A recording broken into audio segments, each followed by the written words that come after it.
আসসালামু আলাইকুম এভরিওয়ান, সবাইকে স্বাগত জানাচ্ছি আজকের এই ক্লাসে। স্যার, আজকের ক্লাসে আমরা ঘাস ফড়িং যত শর্টকাটলি সম্ভব একদম শর্ট টাইমে ইন ডিটেইলসে শেষ করার চেষ্টা করব। মোট টপিক আছে 5টা। এর পাশাপাশি ঘাস ফড়িং এর রক্ত সংবহনটা কিভাবে হয়, ঠিক আছে, ওইটা একটু হালকা পাতলা দেখে নিব। তো এখানে মূল টপিক মূলত 5টা: ঘাস ফড়িং এর রেচন, শ্বসন, এর ওমাটিডিয়াম, দর্শন এবং প্রজনন। এই জিনিসগুলো দেখব। প্রথমে আসো ঘাস ফড়িং এর রেচন। অর্থাৎ রেচন বলতে বোঝাচ্ছে ওই যে ইউরিয়া বা হচ্ছে ইউরিক অ্যাসিড জাতীয় যেগুলো হচ্ছে গিয়ে বর্জ্য পদার্থ, শরীরে কোনো কাজে আসবে না, সেগুলো হচ্ছে গিয়ে যে মূত্রনালী, সরি, সেগুলো হচ্ছে গিয়ে যে আমাদের মলদার দিয়ে বা যে কোনো ভাবে দেহের বাইরে বের করে দেওয়া। তো যাই হোক, এখন এটা কিভাবে বের করে কি করে ওটা আমাদেরকে দেখতে হবে। তা দেখার আগে প্রথমে আমাদেরকে জানতে হবে পিইউ, পিবি এবং ইউ এ দ্বারা আমরা আসলে কি বোঝাচ্ছি। পিইউ মানে আমাদের মনে রাখতে হবে, আমরা এখানে পিইউ মানে পটাশিয়াম ইউরেটকে বোঝাচ্ছি, পিবি মানে পটাশিয়াম বাইকার্বনেটকে বোঝাচ্ছি, এবং ইউএ মানে ইউরিক অ্যাসিডকে বোঝাচ্ছি। মনে রাখবো পটাশিয়াম ইউরেট, পটাশিয়াম ইউরেট। আচ্ছা, এর আগে দেখো ঘাসফড়িং এর পরিপাক নালী, যেখানে খাবার পরিপাক হয়, এই পরিপাক নালীর সাথে আরেকটা নালী অ্যাড থাকে বা যুক্ত থাকে, সেটাকে আমরা বলি মালপিজিয়ান নালী। এই মালপিজিয়ান নালী না না থাকলে এই ইউরিক অ্যাসিডটা দেহ থেকে বের হইতে অনেক কষ্ট হইতো, এটা হইতো না সাধারণত।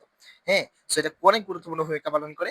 এই মালপিজিয়ান নালীর ভেতরে ব্রাশের মতো, আমরা ব্রাশ যখন করছি ব্রাশের ভেতর কিরকম থাকে, চুল থাকে না, চুলের মতো থাকে না। সো ব্রাশের মধ্যে যেরকম চুলের মতো থাকে, এরকম ছোট ছোট ছোট চুলের মতো দেখা যায়, যেগুলোকে বলা হয় ব্রাশ বর্ডার। এগুলো মালপিজিয়ান নালীর বর্ডারে বর্ডারে থাকে, দুই পাশে থাকে। সো এগুলোকে বলা হয় ব্রাশ বর্ডার। এই ব্রাশ বর্ডারে, আচ্ছা যাই হোক, এখন আসো যে মালপিজিয়ান নালী দেখলাম কোনটা এবং ব্রাশ বর্ডার কি জিনিস এটা বুঝলাম। এখন এই যে পিইউ অর্থাৎ পটাশিয়াম ইউরেট, এই মালপিজিয়ান নালীর ভেতরে, হ্যাঁ, এই পটাশিয়াম ইউরেটটা কার্বন ডাই অক্সাইডের সাথে বিক্রিয়া করে তৈরি করে ফেলে পটাশিয়াম বাইকার্বনেট, পিবি। এই পটাশিয়াম বাইকার্বনেটটা পরবর্তীতে রক্তের সাথে মিশে যায়, বা হ্যাঁ, রক্তের সাথে মিশে যায়। এবং এই যে ইউরিক অ্যাসিডটা থাকে না, এই পটাশিয়াম বাইকার্বনেটের কারণে এই ইউরিক অ্যাসিডটা দেহের বাইরে বের হয়ে আসে।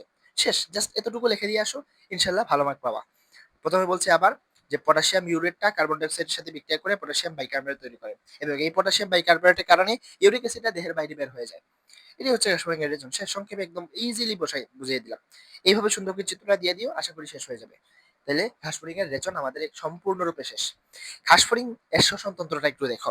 মূলত এখানে কিছু জিনিস মনে রাখবা, যে অক্সিজেন প্রথমে যাবে, তারপরে কার্বন ডাই অক্সাইড উপরের দিকে যাবে। অর্থাৎ প্রথমে এই যে শ্বসন তন্ত্র এখানে আঁকা আছে, প্রথমে শ্বাসরন্ধ্রে অক্সিজেনটা শ্বাসরন্ধ্রে যায়, মানে শ্বাসরন্ধ্র থেকে এট্রিয়ামে যায়, এট্রিয়াম থেকে এট্রিয়াম থেকে শ্বাসনালীতে যায়, ঠিক আছে, এবং শ্বাসনালী থেকে বায়োথলিতে যায়, বায়োথলি থেকে ট্রাকিওলে যায়।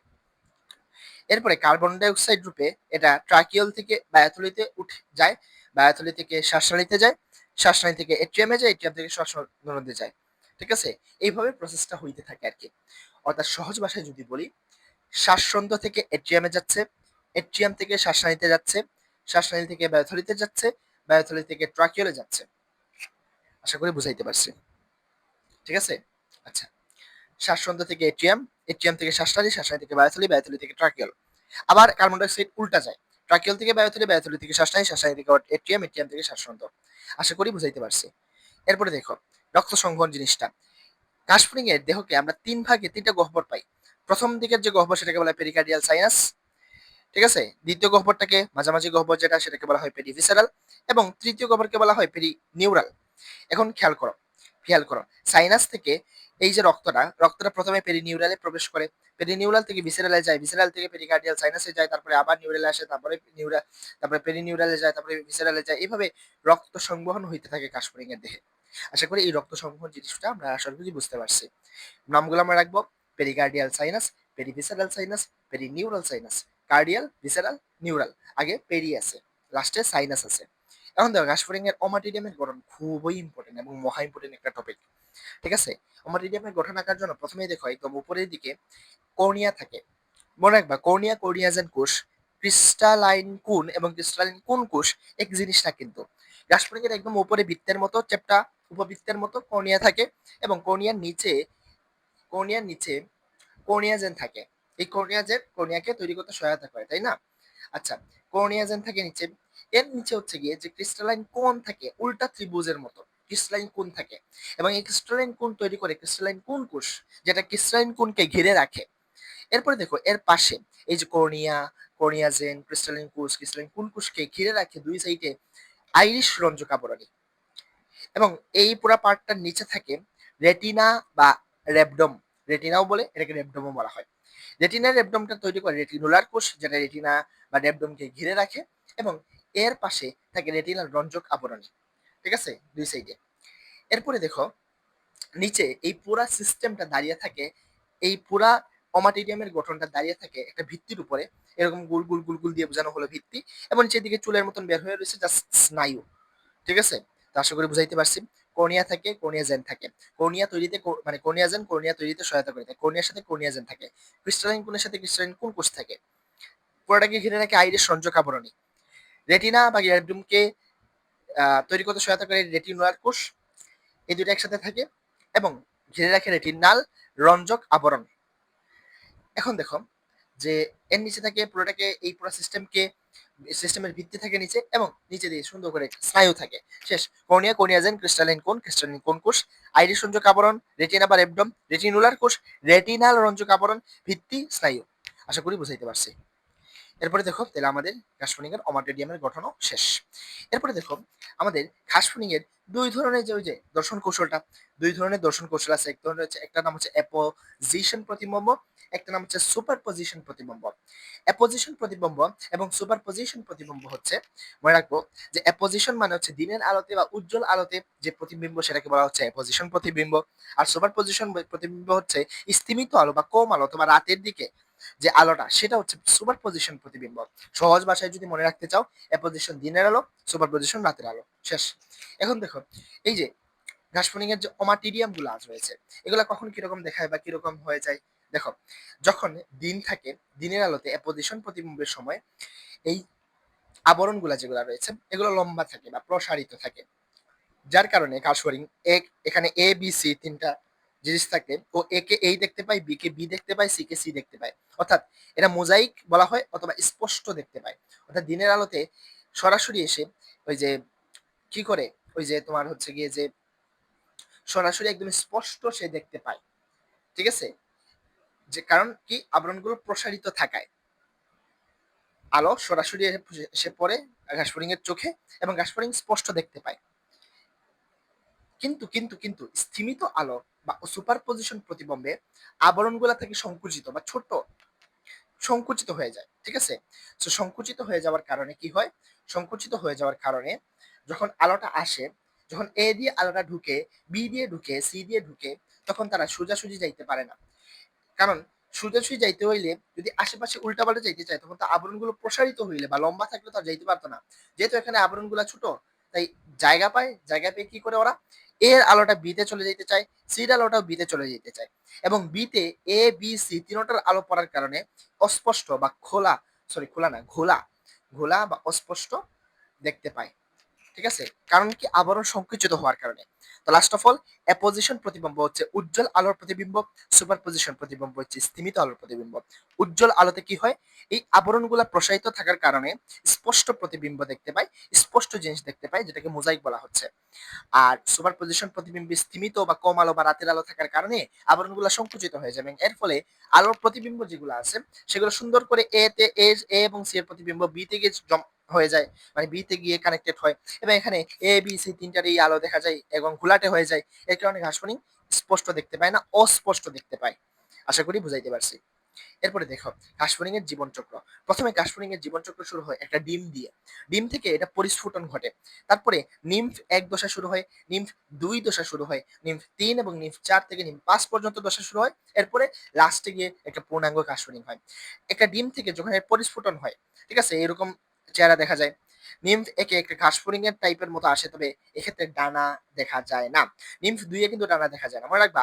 নিম্ফ তিন থেকে ডানা শুরু হয়, নিম্ফ তিন থেকে ডানা শুরু হয়। নিম্ফ চারে মোটামুটি একটু বড় করে সুন্দর করে আঁকাই ফেলবা। নিম্ফ পাশে প্রায় কাছাকাছি পূর্ণাঙ্গ ঘাসফড়িং এর, এবং লাস্টে গিয়ে পূর্ণাঙ্গ ঘাসফড়িং হয়ে গেছে। এটা আশা করি পারবা। ডিম থেকে পরিস্ফুটন, নিম তিনে গিয়ে ডানা হয়, এরপরে একটা সাইকেল করে লাস্টে গিয়ে পূর্ণাঙ্গ হয়। সেখানে এক দুই তিন চার পাঁচ ছয় সাত আটটা জিনিস। প্রথমে ডিম থেকে পরিস্ফুটন হয়েছে, নিম্ফ এক দুই তিন পর্যন্ত গেছো, তিনে যাওয়ার সাথে সাথে ডানা হবে, চার পাঁচ গেলা, এবং ছয় নম্বরে গিয়ে নিম্ফ ছয় লাগবে না, মানে নিম্ফ পাসের পরে একটা পূর্ণাঙ্গ ঘাসফড়িং হয়ে গেছে। ঠিক আছে, এটা হচ্ছে ঘাস ফড়িং এর জীবনচক্র। আশা করি বুঝাইতে পারছি। ঘাস ফড়িং এর রূপান্তরে হরমোনের ভূমিকা দেখো, যে কোন জায়গায় কি কোন হরমোন কোনটায় কাজ করে।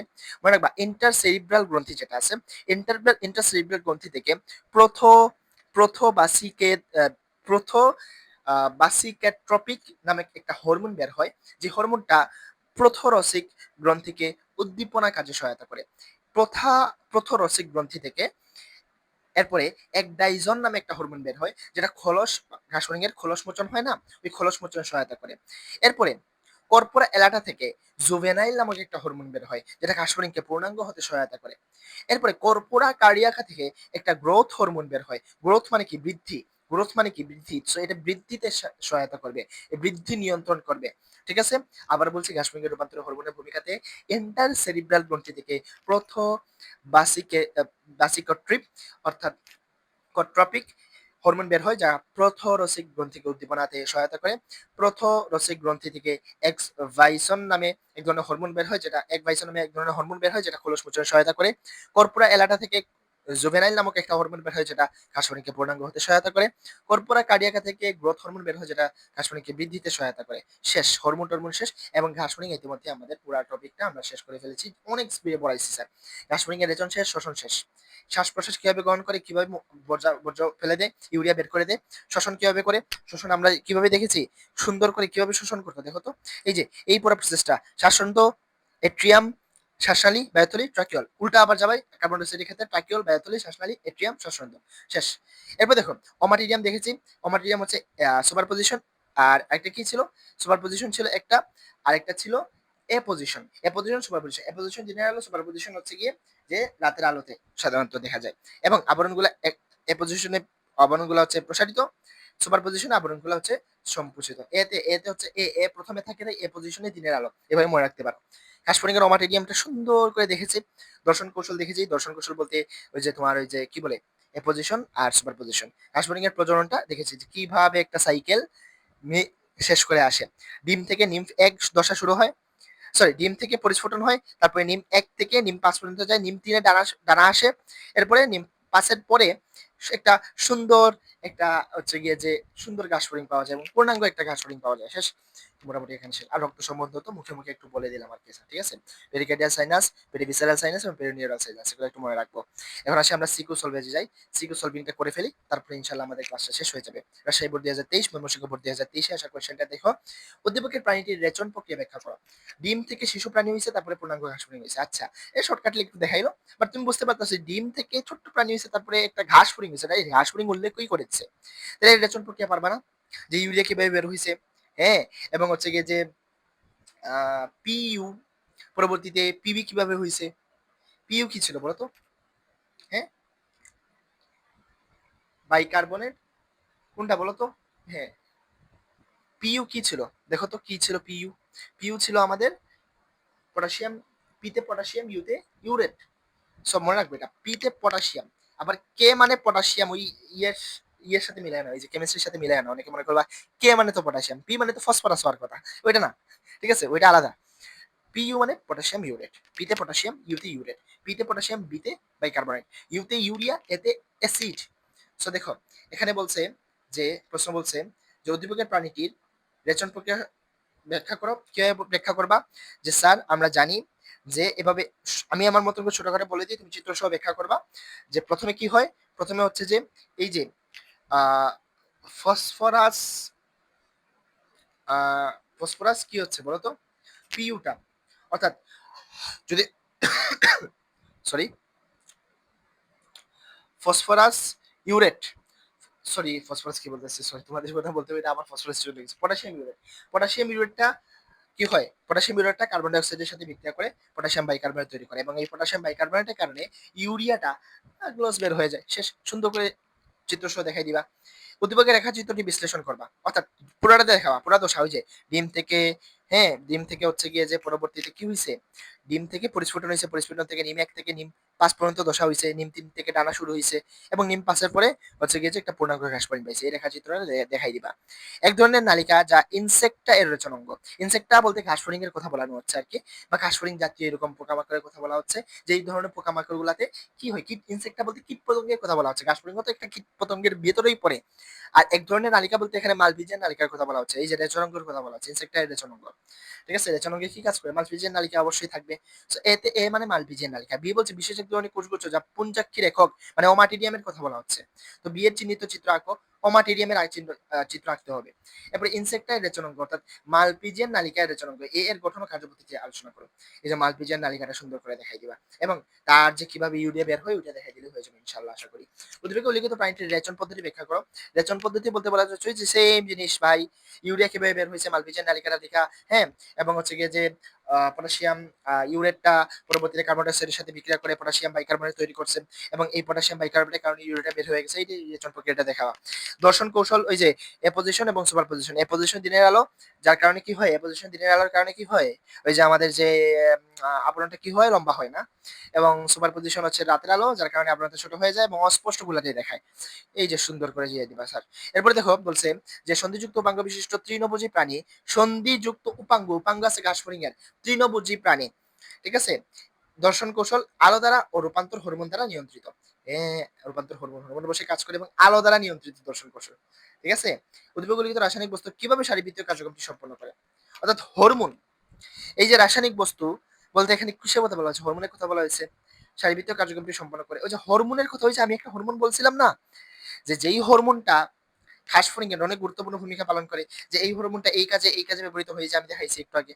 জাস্ট ফর দিস আপনি দেখেন ইন্টারসেরিব্রাল গ্রন্থি, হ্যাঁ, থেকে নির্গত হয় প্রোথোবসিক কেট্রপিক, এটা প্রোথোরসিক গ্রন্থিকে উদ্দীপনা যোগায়।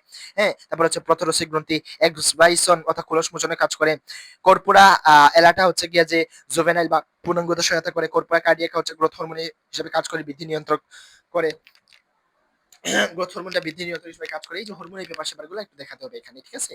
আচ্ছা, এরপর দেখো প্রাণীটির শ্বসন তন্ত্রের বর্ণনা করো। শ্বাস প্রশ্বাস কিভাবে নেয়? একদম সিরিয়াল দেখাইছিলাম ৫টা না ৬টা। আবার কার্বন ডাই অক্সাইড এর ঠিক উল্টা দেখাইছিলাম। ঠিক আছে? আশা করি আমরা এটা পারব। তো মোটামুটি আমাদের স্যার ঘাসফড়িং শেষ। আশা করি আমরা এগুলো পারব। লাস্টের প্রশ্ন বলছিল, কি বলছিল? যে শ্বসন তন্ত্রটা কিভাবে কাজ করে সেটা দেখানোর জন্য। এই যে দেখো শ্বসন তন্ত্র থেকে এটিএম এ যায়, এটিএম থেকে শ্বাসনালী, শ্বাসনালী থেকে বায়ুথলি, বায়ুথলি থেকে ট্রাকিউল, অক্সিজেন গুলা যায়। এরপরে কার্বন ডাই অক্সাইড পরবর্তীতে ঠিক উল্টা প্রসেসে ট্রাকিউল থেকে বায়ুথলি, বায়ুথলি থেকে শ্বাসনালী, শ্বাসনালী থেকে এটিএম, এটিএম থেকে শ্বাসনালী। এতটুকু পড়লেই আশা করি স্যার আমাদের ঘাসফড়িং এ টু জেড শেষ হয়ে যাবে। ঠিক আছে? তো সবাই ভালো থাকো, সুস্থ থাকো। দেখা হবে অন্য একটা ক্লাসে। হ্যাঁ? এবং ভাইয়ের জন্য দোয়া করবা। তোমাদের জন্য দোয়া রইলো। আসসালামু আলাইকুম ওয়া রাহমাতুল্লাহি ওয়া বারাকাতুহু।